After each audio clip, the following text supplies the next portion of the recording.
Bine ai venit și mă bucur să te am aici alături de mine. Ce face această persoană în absența ta? Am să te rog să te gândești la această persoană, să o aduci pe ecranul minții tale și să te gândești la felul în care voi ați interacționat în ultimul timp, ultima dată, sau felul în care voi ați comunicat. Ce fel de atitudine ați avut unul față de celălalt în ultimul timp? Lucruri de genul acesta. Și în același timp eu voi extrage energii ale acestei persoane care te privesc pe tine. Ok? Deci ce face această persoană în absența ta? E clar, e o distanță aici între voi, poate chiar o despărțire. Și vom verifica acele energii care să te privească pe tine, ce au legătură cu tine, ce face această persoană în absența ta. Te rog, Spirit, să mă ajuți aici și voi extrage pentru trecut. Avem invidie. Cred că în același timp această persoană te și invidiază, dar te și admiră, sau asta avem în trecut. În prezent avem bărbatul care gândește, The Thinking Man, și în viitor ce avem aici, Caring Connections, conexiuni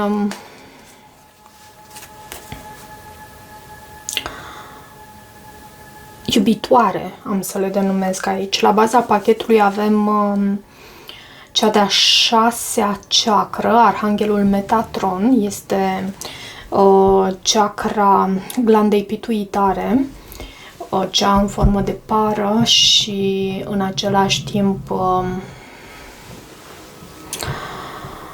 este denumită glanda stăpân, dacă e să vorbesc așa, și asta pentru că reglează funcția tuturor celorlalte glande din corp. Sau cel puțin așa am citit. Nu loviți în Messenger, puteți să căutați și voi informații și să le aduceți în comentariile de mai jos, de sub videoclip. Hai să văd și din tarot. Și după aceea vom discuta despre energiile acestor mesaje, acestor cărți. Ok. În trecut avem Eremitul, Cavalerul de bâte și Hierofantul. Ok. În prezent, ce avem aici în prezent? E asul de spade. Credeam că este pajul de spade pentru că și seamănă ușor. Asul de monede, 2 ași și 5 de spade. Conflict din cauza unui început, unui nou început, a unui nou start între tine și această persoană. O persoană care se gândește foarte mult la acest lucru, pentru că eu am întrebat energiile ce te vizează pe tine în lipsa ta. Viitor avem faetonul, călătorie, 9 de bâte și mai vreau să mai amestec o dată de 2 ori pachetul și Cavalerul de monede în viitorul apropiat. La baza pachetului avem justiția. Justiția este o arcană majoră și mai avem 3 arcane majore aici pe masă. În ceea ce privește semnele zodiacale pe care le văd aici pe masă, între arcanele majore văd Fecioară, văd Taur, văd Rac și văd Balanță. Asta nu înseamnă că celelalte semne zodiacale nu sunt incluse aici, însă denumesc doar zodiile reprezentative pentru arcanele majore. Avem și aer, avem și foc și pământ. Nu avem cupe deloc. Nu avem cupe deloc, ceea ce mi poate transmite mie faptul că în ceea ce privește sentimentele, acestea sunt ușor blocate.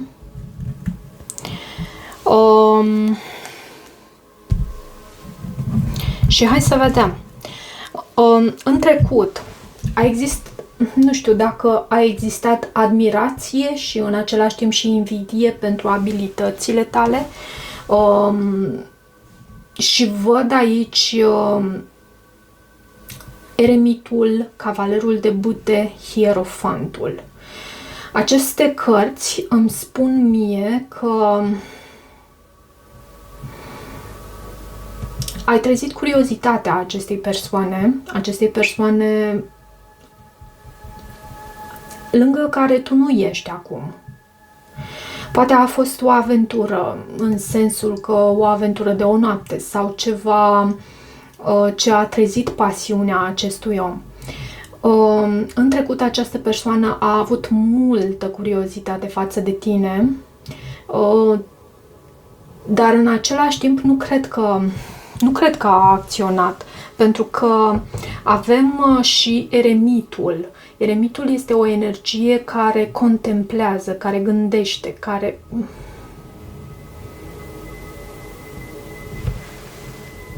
Sau, mă rog, cred că este vorba despre o energie care contemplă și se gândește.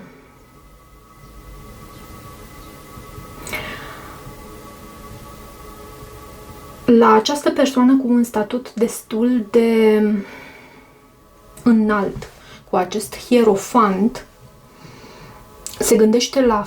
Și cred că ești tu, acest hierofant, o persoană cu o educație aparte, cu înțelepciune, o persoană înțeleaptă, o persoană care și-a învățat lecțiile și a extras doza aceea de înțelepciune necesară, esența înțelepciunii pentru a putea continua. Și e ceva aici ce această persoană observă la tine sau a observat, pentru că sunt energiile din trecut, a observat și în același timp a admirat și a invidiat aici. Și această curiozitate pe care tu ai stârnit-o în acest om, să știi că încă mai este, de fapt nu încă mai este valabilă, a crescut în intensitate aici în prezent, pentru că avem acest as de spade, bineînțeles avem bărbatul care gândește numărul 46, avem asul de spade, asul de monede și 5 de spade. Este însă și un conflict. E vorba despre un nou început, posibilitatea de a comunica cu tine. În prezent această persoană uite-te și tu, am să-ți arăt și ție, poate te ajută să preiei mesajul mai ușor, această imagine, cum acest bărbat, persoana ta, persoana la care tu te-ai gândit, persoana despre care astăzi discutăm, privește această... Cred că este vorba despre un cuarț. Ametist nu este. E ceva, o piatră semiprețioasă. E vorba despre o piatră semiprețioasă și urmărește și are curiozitatea extrem de intensă și această piatră semiprețioasă, eu îmi închipui că ești tu, mă gândesc că ești tu și cumva această persoană are acces în a te urmări. Cumva această persoană te urmărește, află noutăți despre tine, Chiar dacă nu există comunicare în mod direct, pentru că avem asul de spade și în același timp 5-ul de spade, chiar dacă nu există comunicare din aceasta deschisă, cumva această persoană își află, preia informațiile de care are nevoie pentru a te cunoaște mai bine, pentru a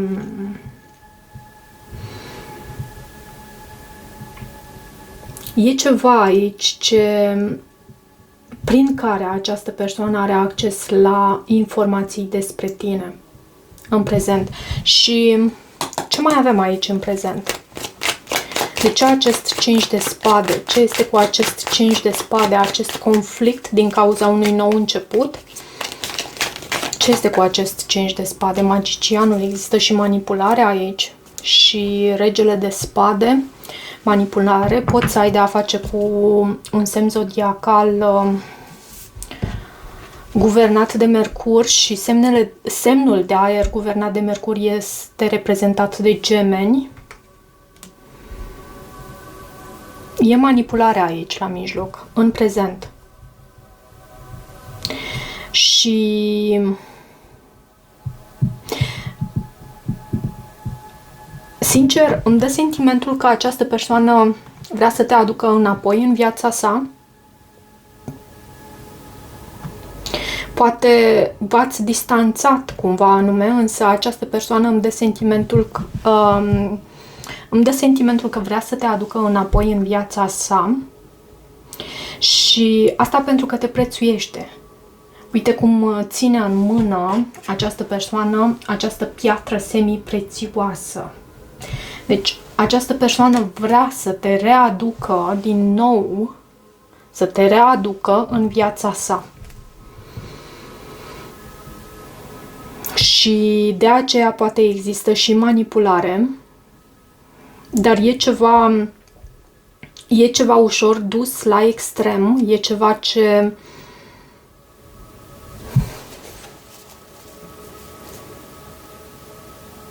cu toate că avem acest as de spade care vorbește despre comunicare și despre comunicare din aceea onestă, integră, autentică, având acest 5 de spade, cred că e taman pe dos. E taman pe dos. Nu prea există comunicare, nu la modul face-to-face și în niciun caz comunicare onestă aici.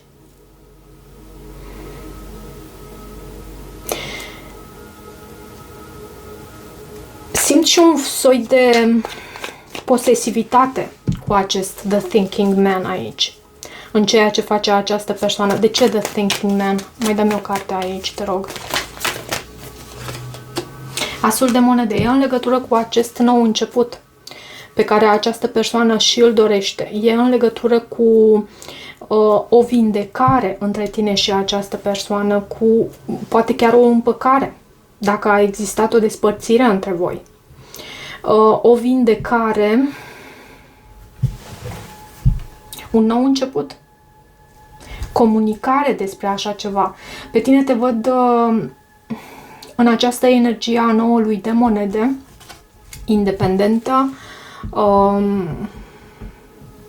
o persoană reușită, o persoană cu foarte mari abilități de a-și trăi viața în abundență, o persoană care știe ce își dorește de la viață și în același timp independentă și în planul acesta relațional.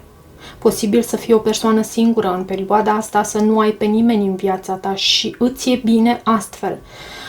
Această persoană te urmărește însă. Uite, avem pajul de spade aici. Te urmărește și văd și o intensitate a intențiilor acestei persoane în ceea ce te privește. Are ochii larg deschiși și privirea pe tine. Asta nu înseamnă că la modul direct că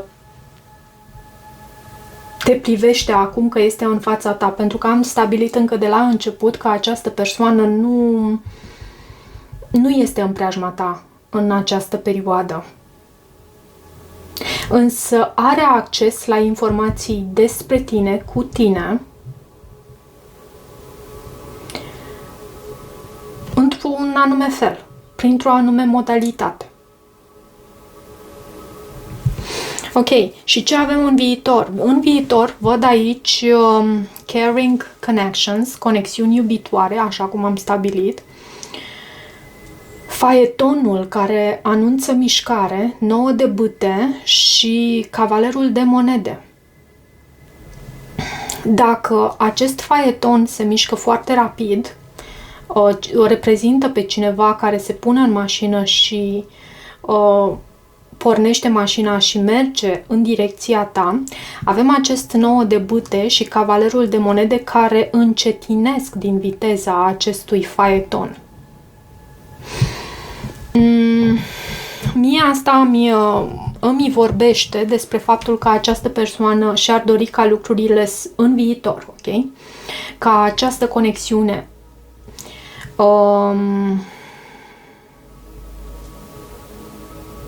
hai să văd. Îmi vorbește despre faptul că poate să existe o împăcare între tine și această persoană, mai ales pentru că avem acest card, Caring Connections. De ce acest Caring Connections, conexiuni iubitoare?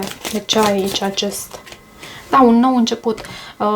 Va avea loc un nou început între tine și această persoană în viitorul apropiat și poate că acest nou început va fi inițiat tocmai de această persoană. Poate această persoană este la distanță și se poate să vină în direcția ta cu acest faeton.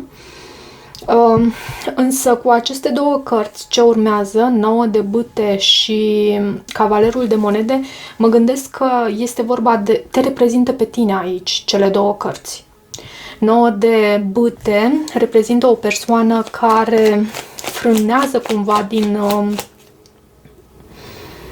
evoluția acestei conexiuni și să nu te gândești că nu e bine ceea ce faci. Dacă tu simți acest lucru, e cu un motiv anume și gândește-te dacă o faci asta din teamă sau dacă o faci... Și chiar și dacă este din teamă, atenție aici, pentru că sunt anumite aspecte pe care corpul tău poate să le perceapă și pe care conștient să nu le înțelegi atât de bine. E foarte bine să lucrezi cu tine și să te întrebi constant de ce simt eu aceste lucruri, această rezistență în a mă deschide în fața acestui om. De ce acest 9 de bâte?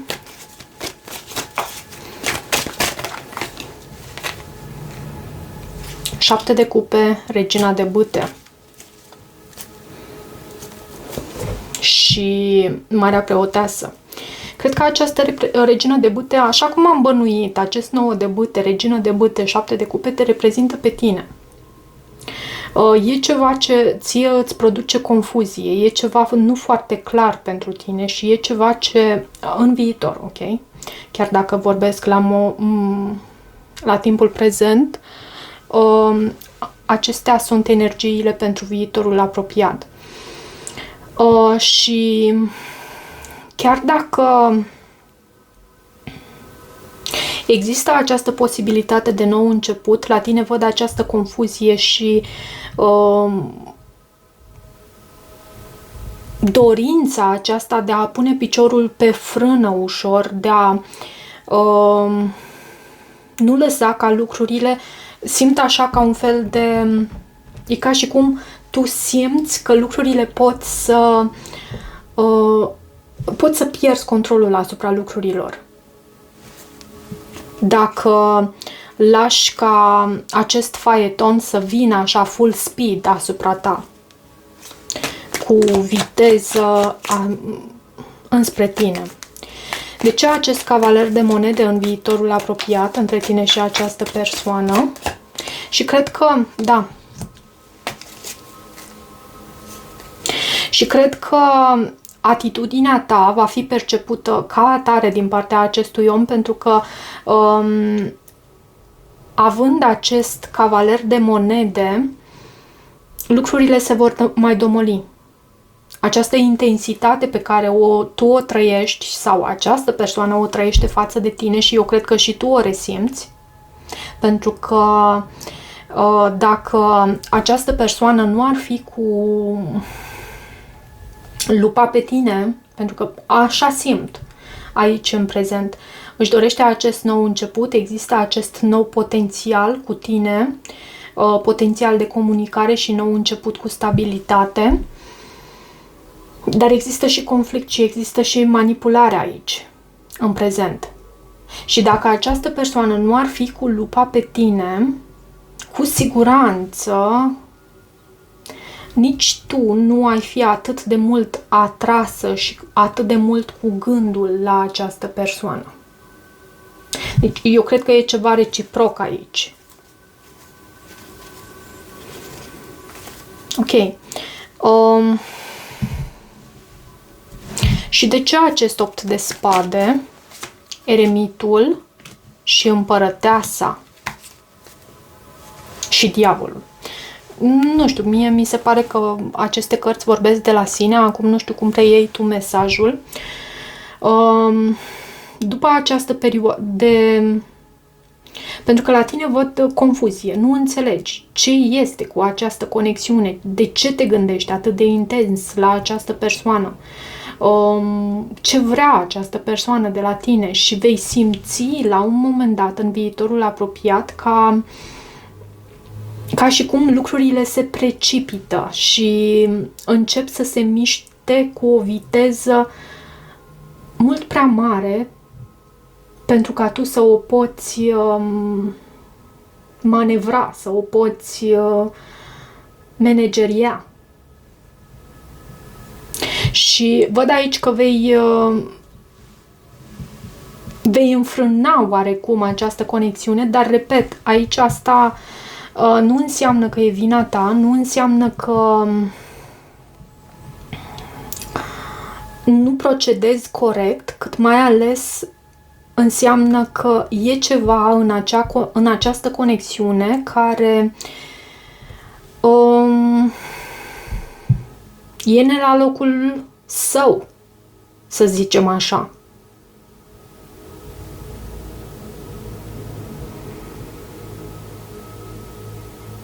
Și cu acest eremit și împărăteasa te reprezintă pe tine, iarăși avem regina de bâte și împărăteasa care te reprezintă pe tine. Cred că vei gândi foarte mult de ce această stare de confuzie, de ce această stare de teamă, de ce această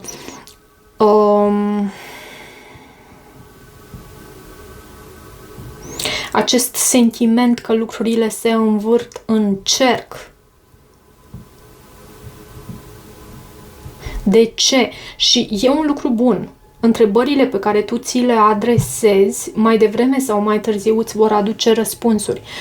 Atât timp cât tu ești receptivă și deschisă la a primi răspunsuri pentru aceste întrebări pe care tu le ții în conștient, în mintea ta conștientă, îți vor aduce răspunsuri aceste întrebări. Și ce e aici?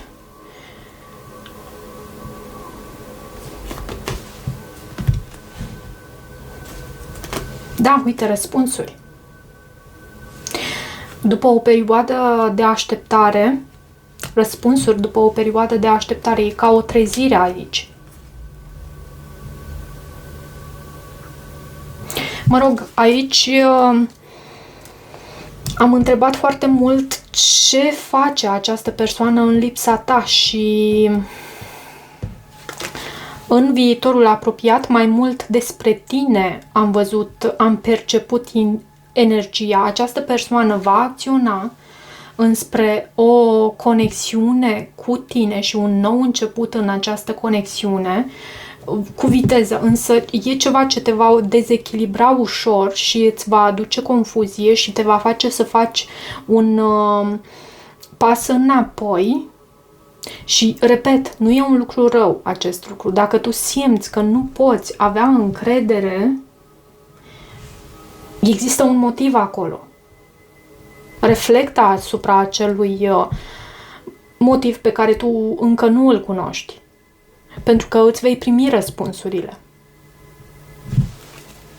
Ok.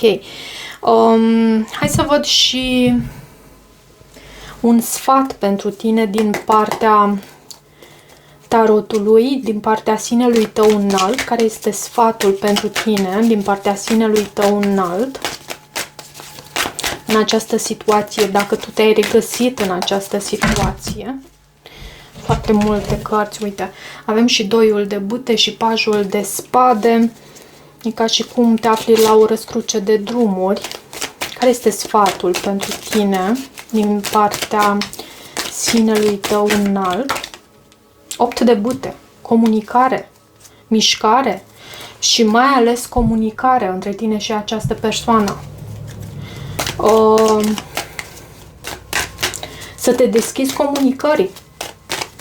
Asta nu înseamnă că lași ca lucrurile, pentru că aici văd un soi de nesiguranță din partea ta și e bine să o adresezi, ok? Să te întrebi de ce mă simt atât de confuză, de ce mă simt că lucrurile se precipită în jurul meu și nu mă simt în siguranță. E bine să îți adresezi aceste întrebări și să nu mergi cu capul înainte, pentru că e un motiv aici, însă în același timp să fii deschisă comunicării. Care este sfatul din partea sinelui tău înalt aici? Temperanța. Și 2 de monede. Da, în același timp să fii deschisă comunicării, dar în echilibru. Nu la modul precipitat și nu lăsa ca această persoană, și nu spun că această persoană o va face într-un mod intenționat. Persoana ta va face lucrurile așa cum le simte. Dar pentru trăinicia acestei conexiuni și pentru siguranța ta și pentru starea ta de bine e foarte important ca tu să nu îți pierzi cumpătul, să fii deschisă comunicării și în același timp să vezi de ce ai acești triggeri la tine, ce anume te neliniștește, ce anume îți aduce confuzie, ce anume te face să simți că lucrurile se precipită. 6 de spade.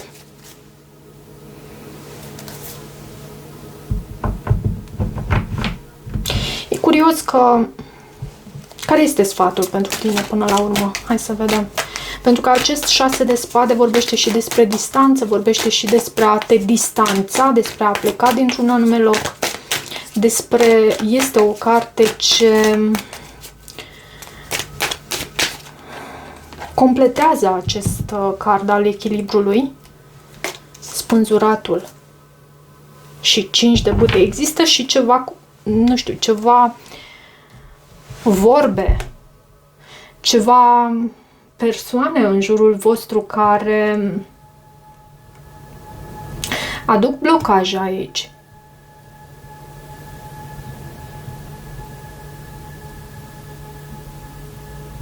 Ceva blocaj aici. Însă sfatul rămâne același, și anume că e bine să rămâi deschisă comunicării, însă fără a precipita lucrurile, pentru că avem acest cavaler de monede aici, fără a lăsa ca lucrurile să simți că pierzi controlul total asupra acestei situații și că te pierzi pe tine. Nu asta e soluția. Nu astfel. Atunci când simți că te pierzi pe tine, cheamă energia înapoi, cheamă energia ta înapoi și fă un pas înapoi pentru a te reabilita, pentru a te echilibra. Adică riscurile... Noi trebuie să ieșim din zona de confort pentru a crește. Însă riscurile trebuie să fie și ușor calculate. Acest nebun, acest nou început, Adică noi nu trebuie să riscăm totul pentru ceva ce nici măcar nu avem și nu știm dacă putem să avem. E necesar să ne păstrăm din pragmatism și din pragmatism, nu doar din dorința asta de a ieși și de a aborda necunoscutul și de a ne lăsa pradă lui, adică echilibru aici. Echilibrul este necesar.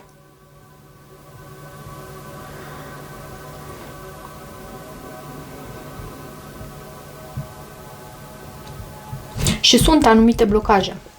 Sunt și anumite blocaje. Nu știu în ce constau aceste blocaje, dar există anumite blocaje aici. Ok, dragilor, cam atât. Am să extrag și un mesaj două. Mă gândeam că am terminat citirea, dar mi-am dat seama, am tras cu privirea ușor la dreapta și am văzut că am și acest pachet de cărți pe care vreau să-l folosesc pentru voi. Ce mesaj avem din partea acestei persoane pentru tine? Ce mesaj avem din partea acestei persoane pentru tine?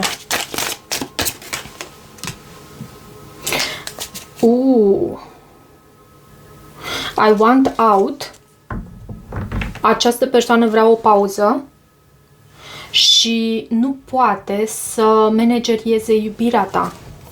De ce vrea I want out?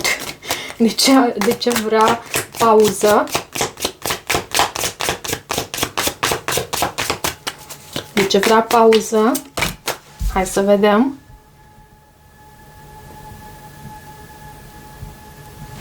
Îi e dor de lumina ta, cu toate că vrea o pauză. Simte că e totul prea mult.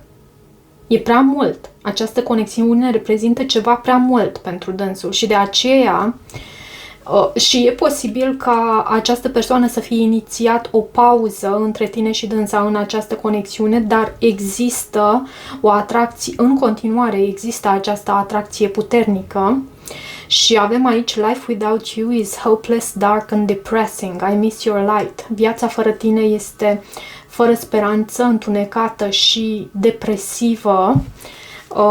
Îmi e dor de lumina ta. Și încă un mesaj din partea acestei persoane. Ok, avem două. O persoană obsedată de tine și căreia îi este frică să te piardă. Îi este frică că te poate pierde. E o dinamică între două persoane din ce am citit aici, între două persoane